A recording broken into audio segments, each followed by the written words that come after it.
Alright guys, today we are working on probably the most popular classical piece in the piano repertory, and that is Beethoven's for Elise.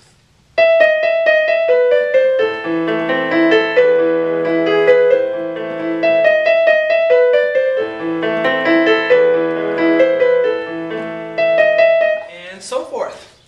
Hello, I'm Sean Cheek. Welcome to my SeanCheek.com videos. I always put the free part 1 on YouTube, and the rest of the lessons for this piece will be on my website, SeanCheek.com. And let me mention, if you have any trouble reading notes at all, sight reading notes, knowing where the notes are on the keyboard and what they're called, you need to do my Sight Reading Boot Camp series, which is also on SeanCheek.com. It's kind of a fundamental jump start to get you reading music better and faster. But let's jump in here and get my highlighter turned on. And we look up here and we see 3/8 time. Now what that means is there's 3 counts in a measure. Okay, 1, 2, 3, 1, 2, 3. We're not counting to 4. Most of the time in most pieces of music it's a 4 for the top number, but it's a 3 here. The bottom number is an 8, and so that tells us the 8th note, which looks something like this with a flag, okay, is going to get the beat. Okay, so an 8th note gets the beat, and let's see, I gotta clear that. Oh, here's my keyboard. So quarter notes are going to get 2 counts. 8th notes are going to get 1 count. 16th notes are going to get half a count. Okay, so we start on count 3. It's a pickup note, so it's count 3, and then we have and. Okay, and then we're just going to count 1 and 2 and 3 and, okay? 3 and 1 and 2 and 3 and 1 and 2. And you can just keep counting the 16th notes like that throughout the whole piece. 1 and 2 and 3 and, okay? So those are the counts. These are 16th notes. They get half a count apiece, so it takes 2 of them to make 1 count. That's why we say 1 and 2 and 3 and.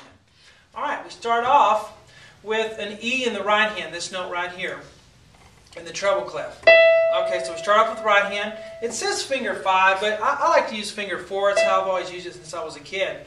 But so fingerings, again, are just, subjective. You can use what works for you. E, then we have a D sharp after that I'm going to play with my 3rd finger. And then we go back to E, then we go back to D sharp, then we go back to E. Okay, so our first notes are E, D sharp, E, D sharp, E. Then we're going to go down to a B. I'm going to use my 2nd finger. But this note on the middle line is a B note. And then up to D natural. Now, okay, this D was sharped. And the rule in music is this D would have been sharp too, because once you have a sharp on a note, it makes it sharp for the whole measure. But since they natural it here, it's not a sharp. Okay, so play a natural D, a regular D, and then we go to C natural. So let's do what we have thus far.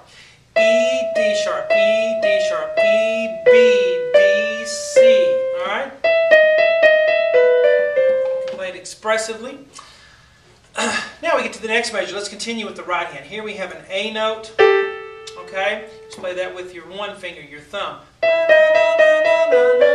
A. Okay? The next 3 notes in the right hand, starting right here, are C, middle C, and then an E, and then an A. And you want to look at those kind of as a chord pattern here. C, E, A. See how I already get my fingers lined up to play those notes? I get them on the keys. Ba, ba, bum. Okay?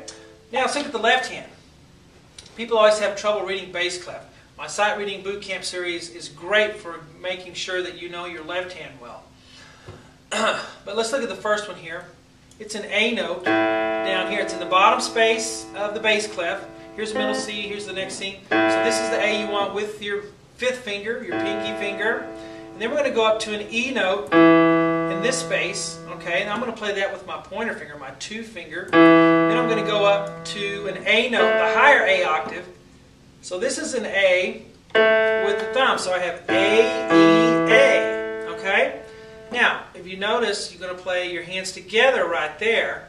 and then it just goes left, left, right, right, right. So we play together on the first one, and then left, left, right, right, right. Now I'm holding the pedal down, the damper pedal. If you have a keyboard like I have, you can plug in a foot switch, press it down and hold the notes so they keep ringing. If you have a regular piano, you can press the damper pedal on the right side. So it's the pedal on the right, and it will sustain for you.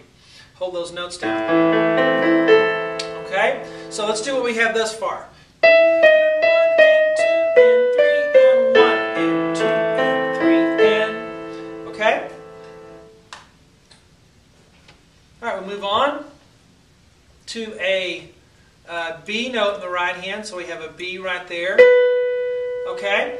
So that's a B, and that's kind of a continuation of this. C, E, A, B. It's just the next note. Let's take a look at this right here, another chord pattern. We start off with an E, and then a G sharp. Okay? So here's a G, and this is a G sharp. I'm going to play it with my 2 finger. And then the B, following it, is the next note. That makes an E major chord, those of you who know chords. E, G sharp, B. Okay? Alright, let's look at the left hand for these 3. We start off with a low E note. So this first note we have way down here, E. And then we go up an E octave. And we play that with 5th finger and then your 1 finger right there. E, E. Now to get this G sharp, I'm simply going to cross over with my 2 finger like that. See how you cross over from one to the next? E, G sharp, I cross over. Bum, bum, bum.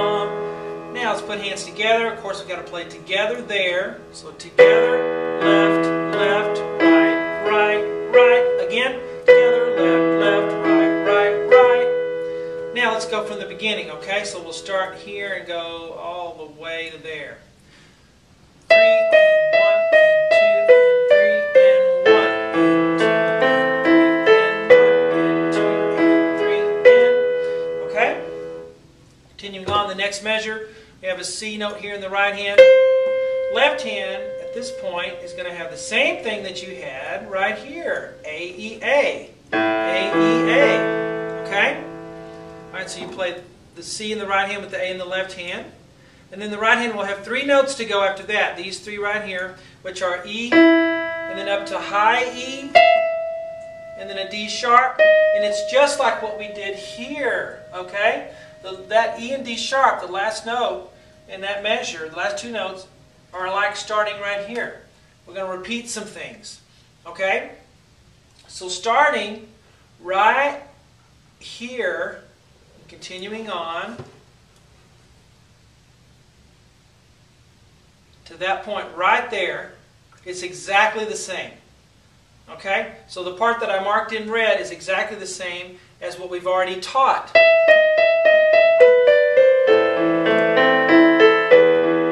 Now, right here in this edition, they have a D note here. I've always played it as an E. So if you were my personal student, I would put an X on that note, put an E. An edition just means, you know, there are different copies. Way back then, they just hand copied everything, and sometimes it would be a note difference, a discrepancy. And I think we've all heard it as an E, so I would change this D note to an E. Okay? And then C, B, A. So E, C, B, A. Now when you play that A, you're going to play left hand A, E, A. So, alright, then it would repeat.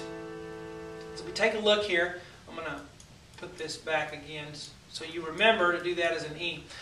When you repeat, you have E, D sharp, then you have the 2 bar lines, the thick line and the skinny line, and the 2 dots. It tells you to repeat back to the beginning. Or not to the beginning, but to this repeat sign that's facing the other way. So you go back to this point. So you'd go bum, bum, and then come back here, and then continue. Alright, so that's all we're going to do in this free part 1. But let me go slowly for you from the beginning all the way to, I'll stop right here, okay?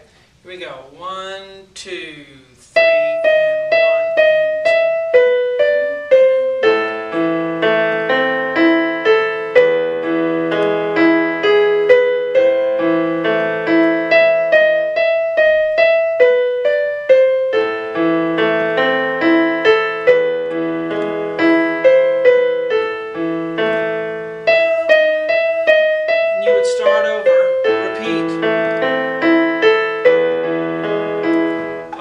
that's it for the free part one. I hope you enjoy it. I'll see you on SeanCheek.com.